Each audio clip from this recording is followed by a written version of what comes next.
people think about, like, you think about competition, like, yeah, people are your competition, but you can collaborate with your competition. Everybody can still win. This isn't like it's not like a sports game where you got a winner and a loser, right?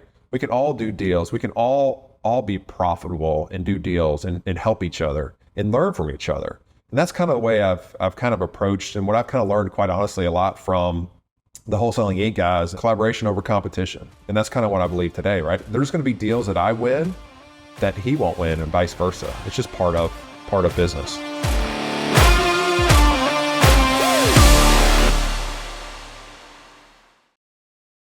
Hey friends, welcome back to the Carrot Cast podcast, where we help investors and agents build businesses of freedom and impact. I'm super glad to be back. I had a baby recently and took 6 weeks off work to kind of focus and just get some family time. Very grateful for that, and it's good to be back with you guys. So today I've got my friend and guest with me, previous Carrot Camper, keto fasting fanatic. So any questions on fasting, send them to us. And really great investor, awesome people skills, good at growing a team. Bryan Hemmerle out of Tennessee. Welcome, man. How you doing? Actually out of Kentucky, but sure, we'll start to market it in Tennessee at some point. That's your next market. There we go. Kentucky, Louisville. Yeah. So you got to be able to pronounce it right. Louisville. I should have known that from Bo. All these, all this talk about Louisville. Yeah. In the same market as Bo. So yeah. Well, congratulations to you, by the way. Thank you, man. If you can pronounce, how do you say the state that I live in? Oregon. Okay, good. We're good. I got family in the Midwest. They say Oregon, so we're good. Yeah, they must be from Chicago or something. Yeah, they're Chicago. Yeah, Michigan. Exactly. Well, man, it's really good to have you on the podcast. You and I, we got a chance to connect at Carrot Camp. Was that last fall? And how long you been a Carrot member for? Let's see, Carrot probably at least, I would say, since 2019. Maybe you can see your system, but at least 2019. Yep. Okay. Yeah. So a little while. And you'd made some changes to your business in the last few months, went all in on SEO. And so I want to talk about kind of your journey through real estate. I want to talk about the types of deals, types of leads you're getting. You have more variety of deals, I think, compared to the average investor, which is interesting. You're getting really good profit on them. You're getting really motivated leads.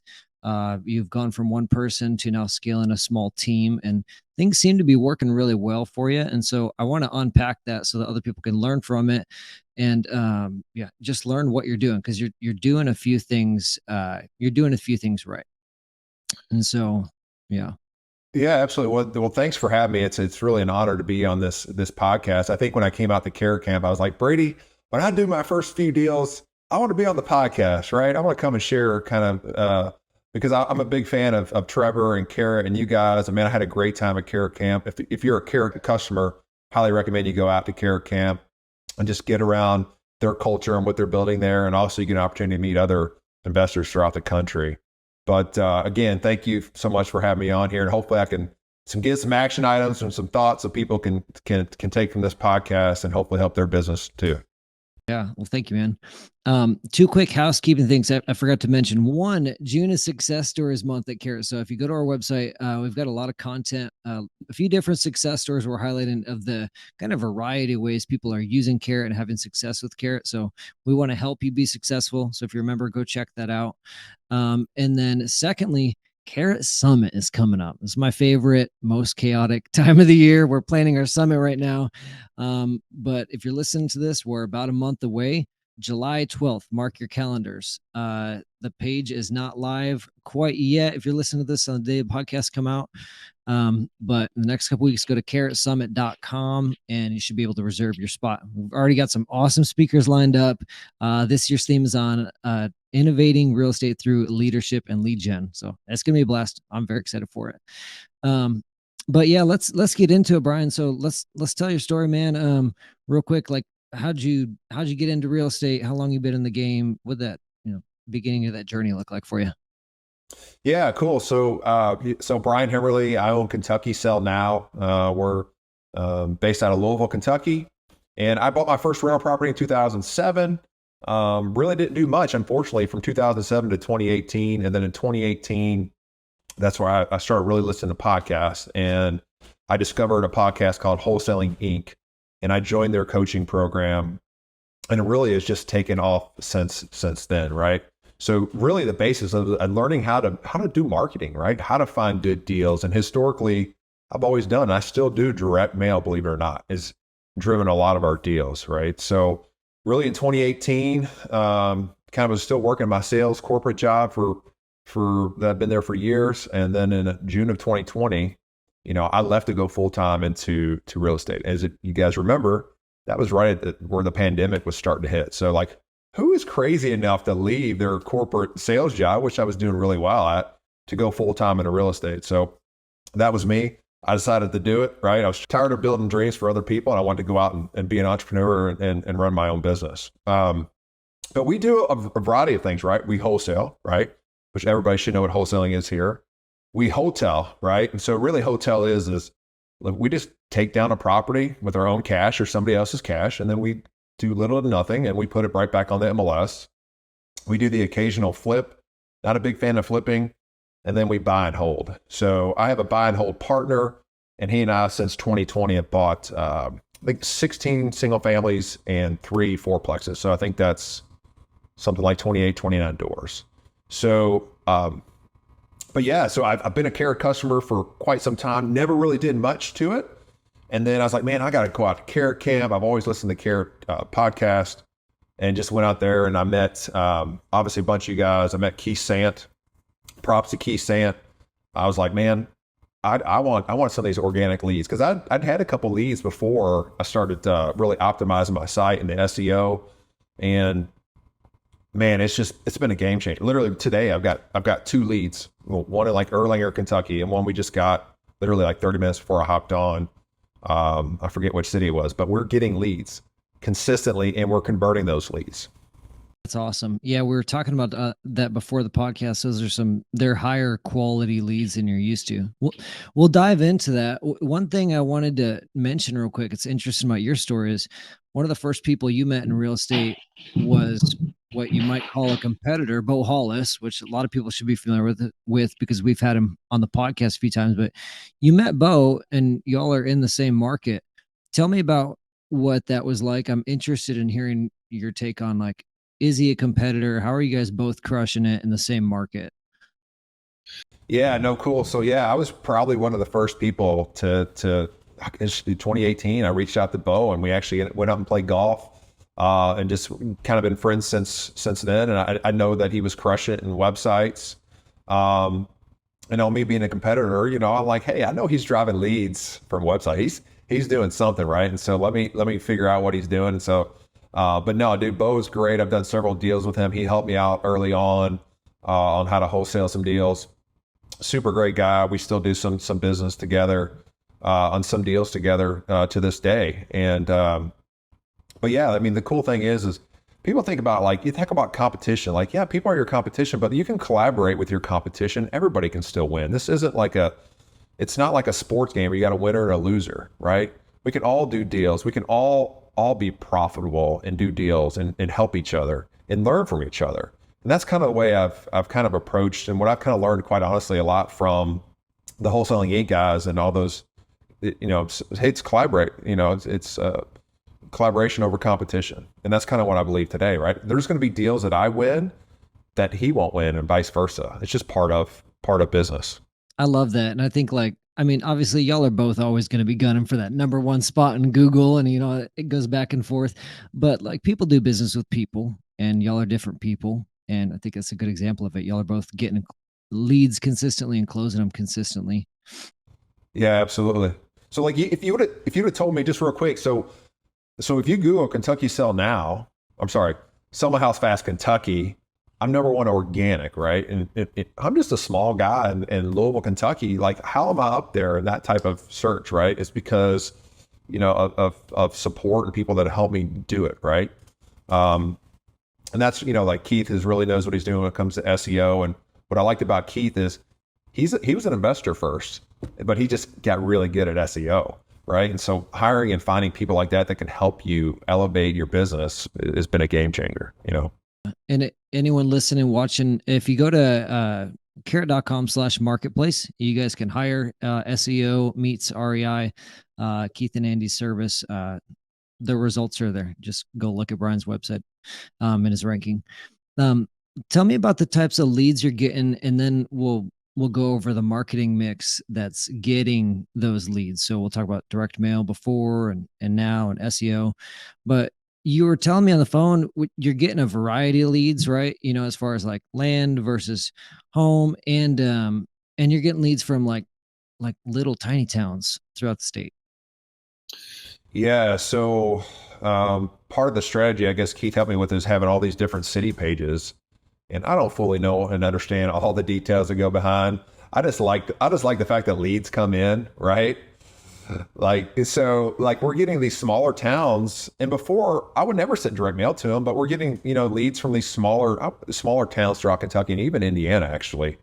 Where before I maybe wouldn't even pay attention to them, but again, we qualify them, see if we might be a right fit for them, and yeah, it's been successful. Like, it's really, the people who are reaching out to you via the website leads really truly have a problem or situation because they're reaching out to you as opposed to them reaching out to you, or you reaching out to them via cold calling or texting, which I don't really do much of.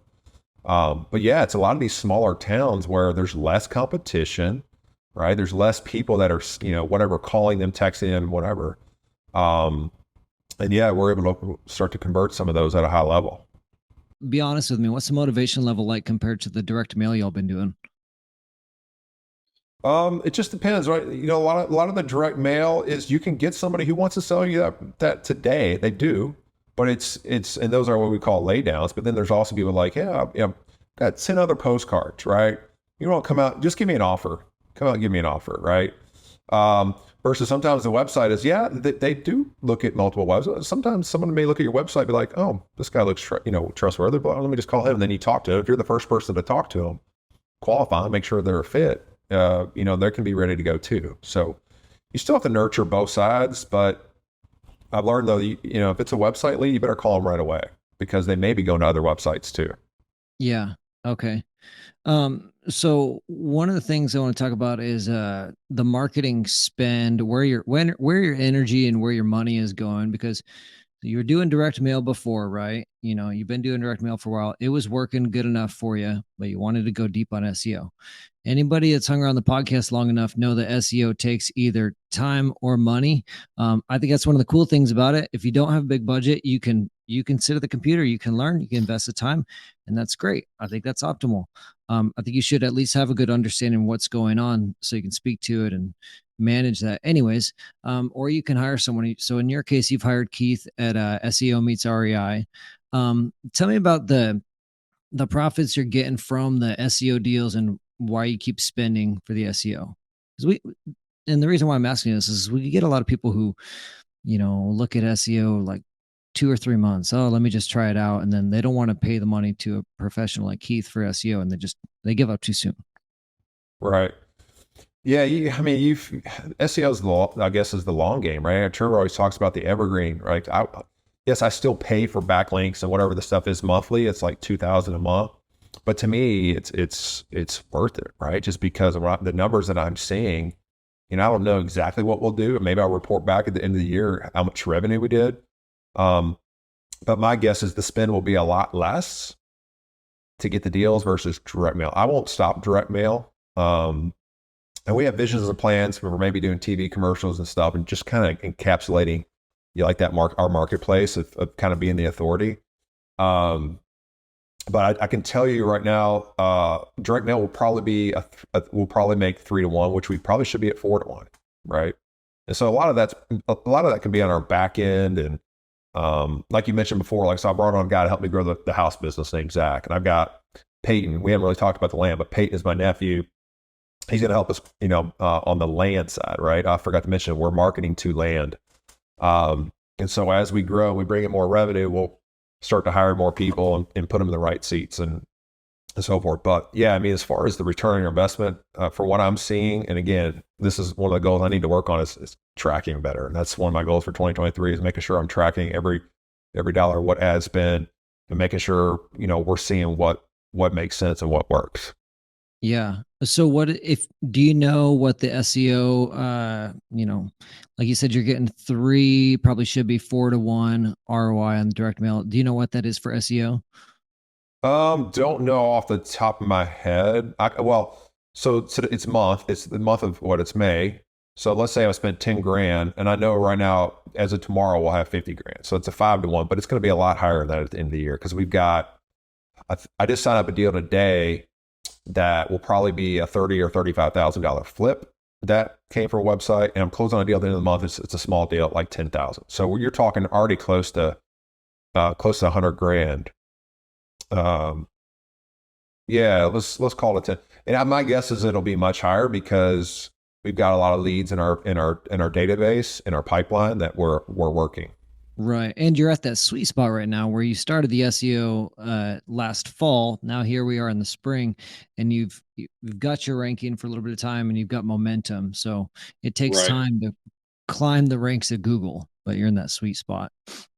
Yeah, we really started to notice the lead flow, I think in January is when it really started to come. And February was just like we're getting poured on.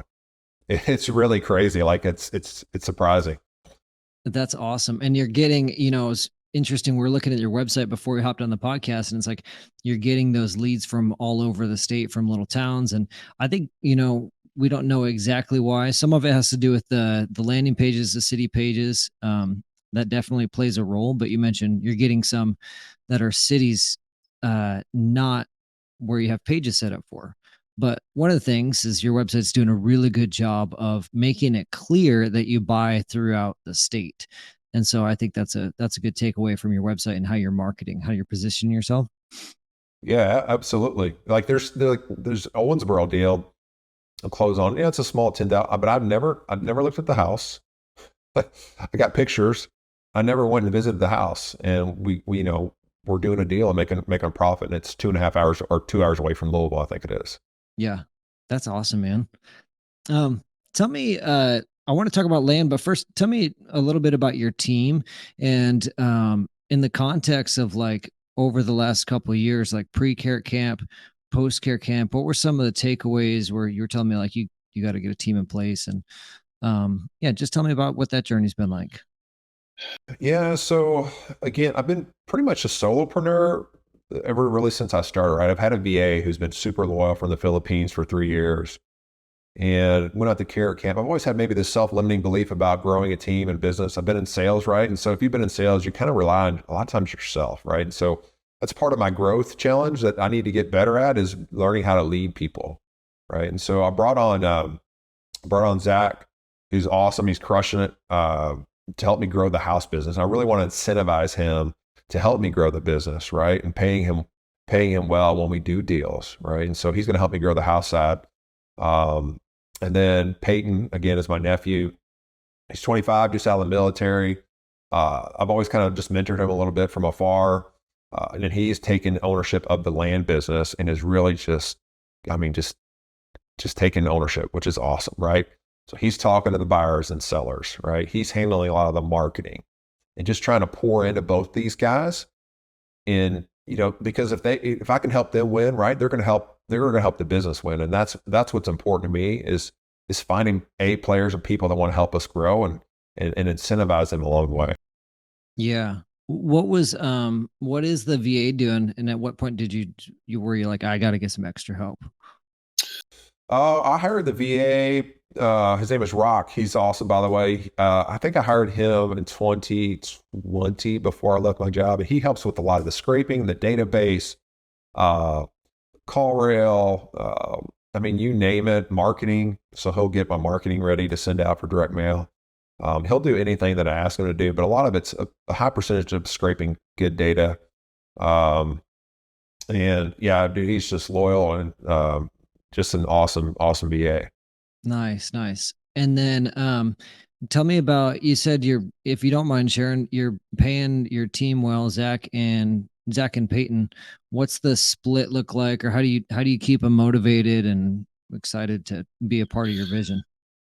Yeah, so I'm basically paying them 20% of every deal that comes in the door, right? So incentivizing them at a higher percentage. I'm not paying them a salary, right? They're 1099s, right? They're I've created the vision that, hey, listen, help me grow this business, and maybe we'll figure out something on the back end as far as, profit as we grow this thing, as we scale it. Right. And so they both bought into it, and yeah, we're ready to take off, man. That's awesome. That's really cool to hear, man. What do you feel like are the next steps or the next hires, the next big moves for you? Well, we just had a meeting today because I don't do a whole lot of flipping. The reason I do a whole flipping is because, really flipping is a completely separate business than marketing, right? You have to have a certain skill set. But we met with a guy today. I don't know if he's going to be a fit or not, but somebody who, if I have a great deal, instead of wholesaling it and making X, well, now maybe we'll flip it, right? And we'll do more. And I'll incentivize that guy who's really good, if that's what he likes to do and that's his skill set. Maybe pay him more on the back end, right? So instead of taking something down and doing nothing with it, which I do enjoy those type of flips, maybe we do 10 or 15 or 20 flips a year, right? Because is that another investor to JV with, or is that a no? This is a contractor, like, who loves working with his hands, has a subcon. Yeah. So who wants to do it? Because I think people love to see flips, like they just love it, right? And so if you can do that, that just builds more credibility in the marketplace. And I think you can create and drive organic referrals, real estate lead, all those types of other leads that can help you grow your business as well. Yeah. That's awesome, man. Well, yeah, you have to let me know, follow up with me how that goes, and if you guys start getting into more flips or not, what that looks like. Yeah, for sure. Tell me about, on no pun intended, on the flip side of that land, you get a lot of land deals. A lot of people throw away land deals. They're like, I don't want to fuss with it. Not a big enough spread or whatever. What's it like for you? Tell you what, if you are wholesaling in Kentucky or Indiana and you have land deals, do not throw them away. Send them our way. That's not a pitch or nothing. Like, seriously, you're wasting money, right? So, man, I'm going to give a shout out to, again, everything I've ever accomplished, I've learned from somebody who's at a destination where I want to be. So a guy named Brent Bowers, he owns, it's called the Land Shark. He's actually a wholesaling coach.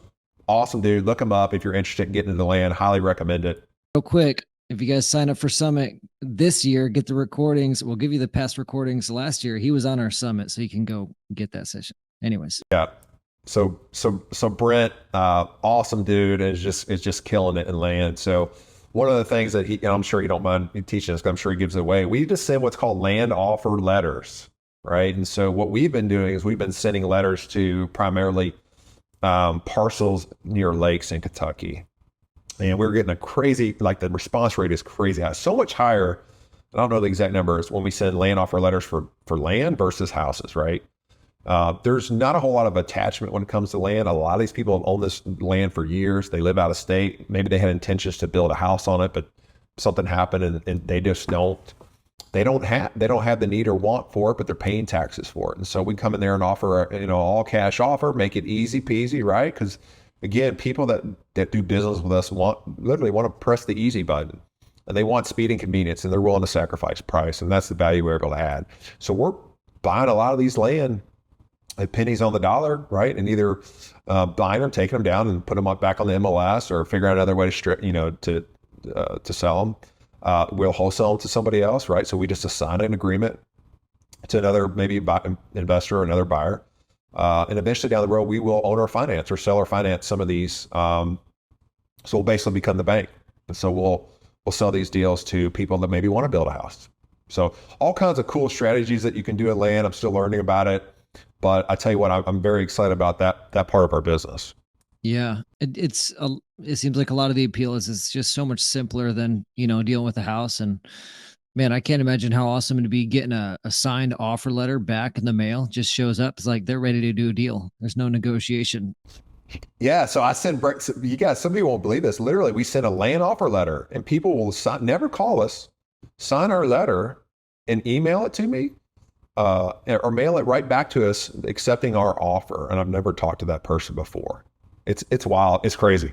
Well, I think it's like almost hard to believe. You told me that on the phone. You said land offer letter, and I kind of glazed over it. And I'm in my head, I'm just picturing traditional direct mail. I'm thinking, okay, like you offer to buy their house, like generally speaking, like, hey, we buy land, or sorry, not house, land, but yeah, the offer letter, it's an actual, contract. Here's the letter, like sign it, get it back to me. And yeah.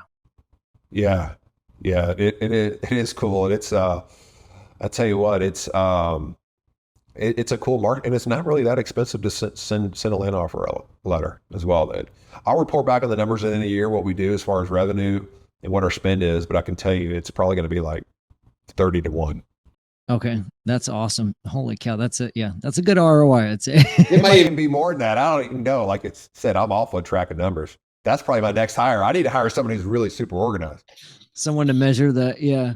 You need to go listen on the podcast episode we did with Shane Garz on wholesaling KPIs. Yeah, love Shane, dude. He's in my market, by the way. Awesome dude. Oh, I forgot about that. He is in. Yeah, he's in Southern Indiana. See, look, like, don't be afraid of competition. Like, there's people doing everything. Look, what's funny about competition is nobody ever says, hey, I'm not going to be a lawyer, because guess what? There's 100 personal injury lawyers, in Louisville, or whatever your attorney, a doctor. Nobody ever says that. So if you're thinking, oh, I can't be a real estate investor, there's so much competition, blah, blah, blah.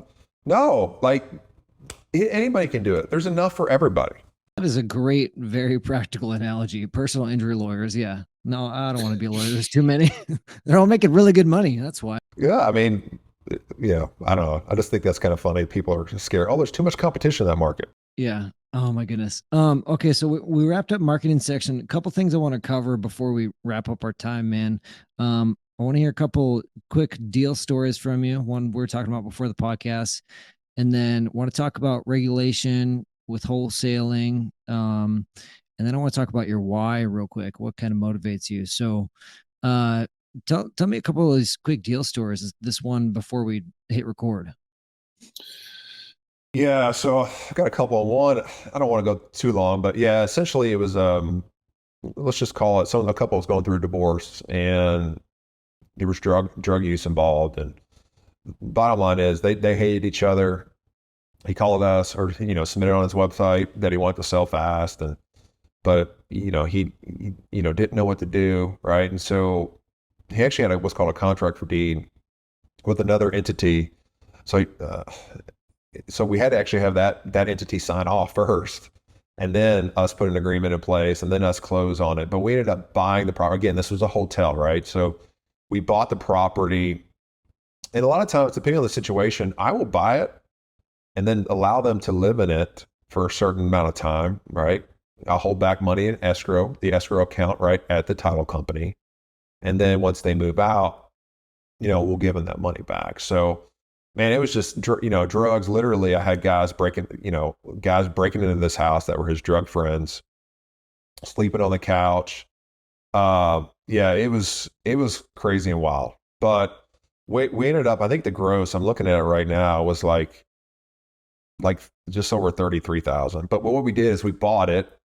We ended up cleaning it out, right? So we got dumpsters, right? I hired a company, come clean it out. So I think we had like expenses of like, let's say 5,700.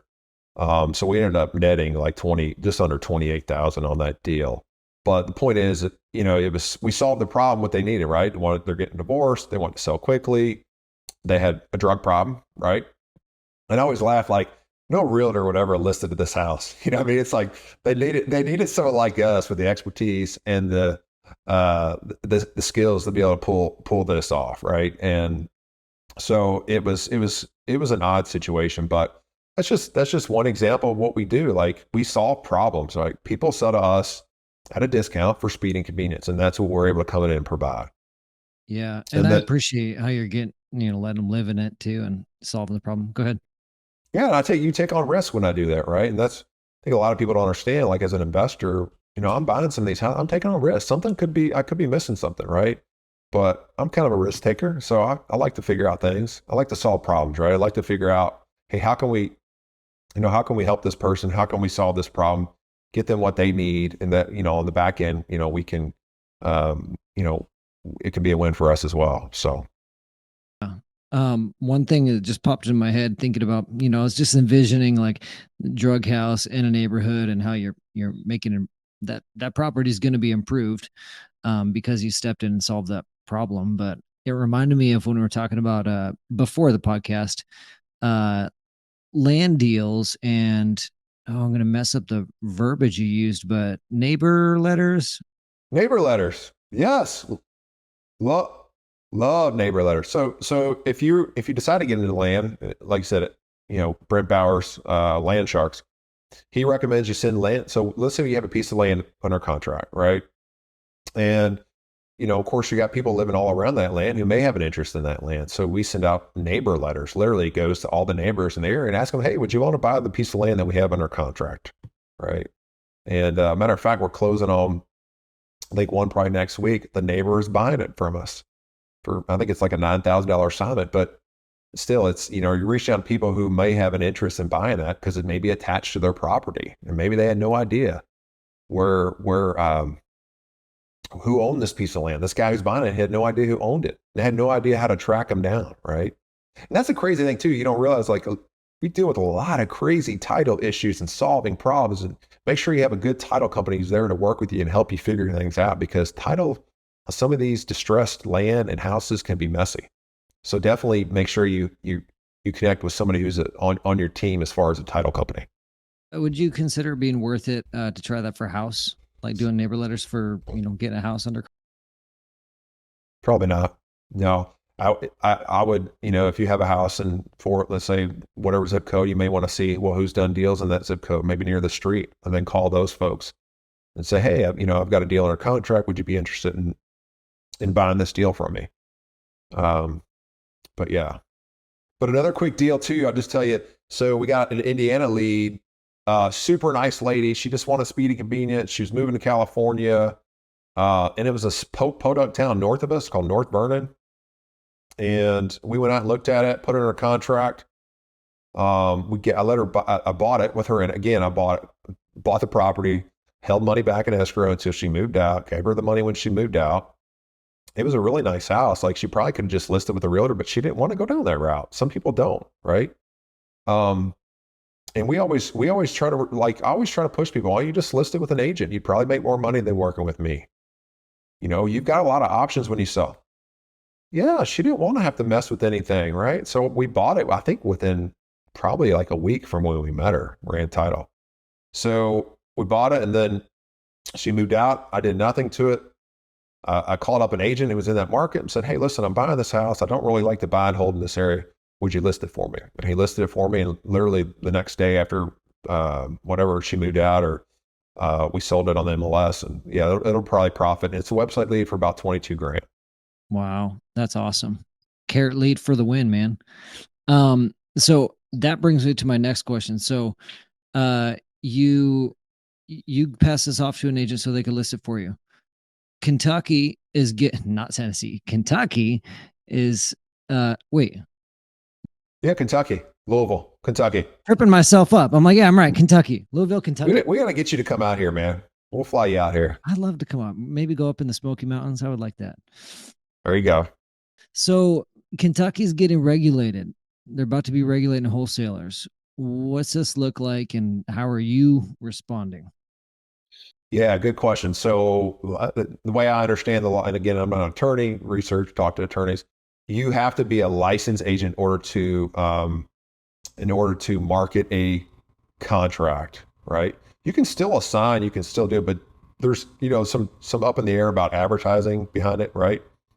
So I really think it's a good thing. I think regulation in this aspect, well, it's good and bad, right? It's good because they want agents to list more deals, because at the end of the day, in most cases, investors are better marketers than agents. Like, it's not even close, right? So from our perspective, I think it's going to be good. I think we're actually going to do more deals because it's going to push a lot of the smaller players out, the people that watch YouTube University. Hopefully they'll come to us and be like, hey, can you help us either move this deal or buy this deal, right? Because the way I look at it, when we put something under an agreement, I'm buying that property, right?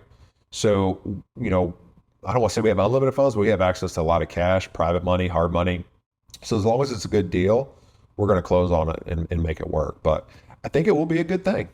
So, and I think that, I think we'll see some people probably get their hands slapped and some fines, and it'll be interesting, because I think it's going to be implemented at the end of June, I believe. Yeah.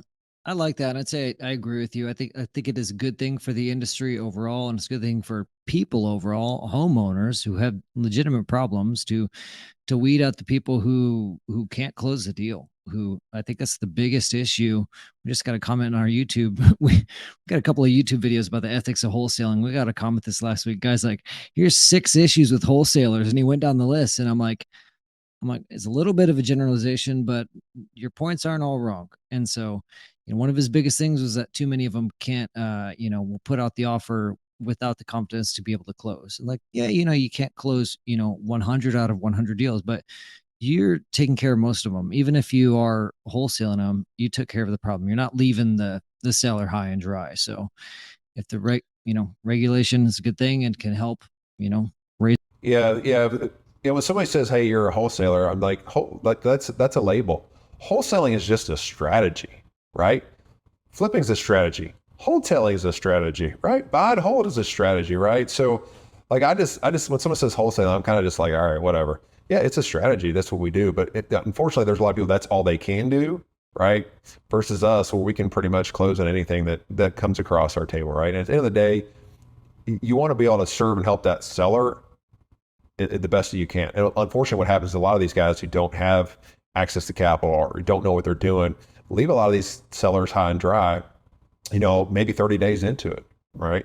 So that's where I think the biggest complaints are when it comes to the wholesaling piece. But yeah, I'm hoping this, wholesalers will see us as legit buyers and come to us if they need help moving a deal, right? And so we can help them and, for their efforts on finding a deal and, maybe even buy the deal from them. Yeah. Yeah. So I'm curious why, and if you already kind of alluded to this, then excuse me for being redundant, but why do you personally not want to get your license? I don't, I don't know if I don't need a license really. I don't know if it's going to put more regulations on me or more restrictions, I guess. I know Bo has decided to get his license and maybe I will at some point. I don't know. Like, I don't want to list someone's house. Like, I want the houses that are ugly and need some love, right? People truly have a problem. Like, I don't, I'm not into like taking these nice super photos and, looking like a real estate agent, right? I don't know. I have friends that are real estate agents that maybe the broker doesn't want them to do it, right? So I'm not opposed to getting it, but at the end of the day, like it's not really, if we have a retail lead, I've got a great agent, right, who lists our flips for us, and I pass on retail leads to him, weekly basis if we're not a good fit. So really, as of right now, I don't really have a need. I'm probably leaving a little money on the table, but at the end of the day, like, it's not essential. It might be a distraction right. for you right now. Right. Yeah. Yeah. That's good to hear. And that makes sense. That's okay. You know what you're focused on and you have a good thing going. So for the time being, it's working. Awesome, man. So I've appreciated this convo. There's so many things to glean, man. We could dive off and talk about land forever, talk about a few of these things for a while. But one thing I want to talk about before we wrap up is, dude, what's your why? I got to hear it firsthand at Carrot Camp and it hit me to my core, but like, why do you keep doing what you do? What motivates you to do this, man? Yeah, I think what I said at Carrot Camp, why is my family and my kids, right? Like, I want to be an example to my kids, right? I've got 3 kids. They're all, they're 14, 12, and 10, and just showing them a good example of, being a dad, being around my kids, spend more time with them. That's one thing I've enjoyed about, working for myself. If I need to go pick up my kid at school, I don't have to go tell a boss, sorry, can I get 2 hours off to come pick up my kids. So I've got freedom of schedule and time to do what I want to do. And, one thing that's coming out the Carrot Camp is really realizes the limiting beliefs that I've had, right? About not only myself, about growing a business and being a leader. I think it kind of challenged me to think more, right? And Trevor challenged us when we were out there, was talking about vivid vision. I still owe him my vivid vision, by the way. Is he said he would read it and coach me up on it. But is just to think bigger, right? I'm just finishing up the book 10X, right? And you can say what you want about Grant Cardone, but dude, you got to think bigger. And I think a lot of times I'm thinking small, right? I think a lot of that has to do with the limitations of maybe growing up, just maybe who I was or who I am. And think about, okay, well, where do I want to be? Who do I want to be in order to create a business of, like you talk about, freedom and impact, right? And help other people along the way. Does you're being motivated by your family, does that change like the way you like the day-to-day decisions and how you run your business and who you bring into the business? Do you feel like that was a wordy, loaded question? Sorry. Like, does it make you want to bring your kids into the business more and show them how you're doing things? Yeah. Oh, yeah. Yeah. So we talk about entrepreneurship all the time. I talk about, the rental properties, and I talk about, I kind of joke, hey, like, do you really want to be stuck in a, 9-to-5 job? And they're young. I'm just trying to impact them. Like, hey, what do you think you could do? So I have my one son, Brady, who's 12. It's a good name. It's a great name. He wants to find something that he can buy at a certain price and resell at a profit. Like, so these little things that I'm just trying to teach him, entrepreneurial wise, is like, hey, you can grow your own business. You can do just because you're 12. There's kids doing it today who are hustling, right? There's no excuse. We live in the best country in the world. You can go out and make things happen, right? So just trying to impart on them, like, hey, if it's, you can be successful. You just got to put the work in and surround yourself with the right people. That's awesome, man. Good words. Good words. Well, I appreciate our conversation. I think the biggest takeaway for me, man, what lights me up about what you're doing is that you're proud of what you're doing. I think that's really evident. You're at peace with it. You're at peace with the speed you're running at, the pace you're running at. You got a good thing going. You're not over ambitious trying to take on the world, and you're not fretting about where the next dollar come from. Not forgetting the hard work it took to get here. We're not going to forget about that, because you're a few years into it. But I love seeing the way you're doing business. You're serving sellers really well, and you're doing it in a way where you can honestly, transparently, like, show other people and your kids, hey, this is how we do business, and this is the opportunity out there. So props to you, man. Just keep doing what you're doing. Absolutely, man. Yeah. Well, I enjoyed our conversation, and I'll just leave it. Hey, if there's anybody who's in Kentucky, and you feel like, hey, I'm your competition, reach out to me. I'm happy to help out any way I can. I've got people ask me all the time, well, what are you doing for marketing? I'm kind of, I would say, an open book. Like, I'll show you what I'm doing. Right. It doesn't, like, you could have a website too. There's people, they're going to go to somebody else's website. They're going to go to my website. They may like me more, they may like me less. Right. But at the end of the day, it can be, everybody can win. It's kind of the way I look at it. Yeah, absolutely. And proof is in the pudding right there. We've had, all your competition on the podcast. You guys are all winning. Yeah, absolutely. Yeah. So we're all doing deals, and we're all friends. That's the cool thing about this industry that I found. It's different. You can still be friends with other folks that are doing the same thing you are. Yep. Carve out your niche. I love it. Well, thank you again, man. Anybody listening and watching in, go to carrotcast.com. If you want to go check out Bryan's website, any of the show notes from this episode, hit subscribe, share with a friend, and we will see you next week. Thanks for tuning in.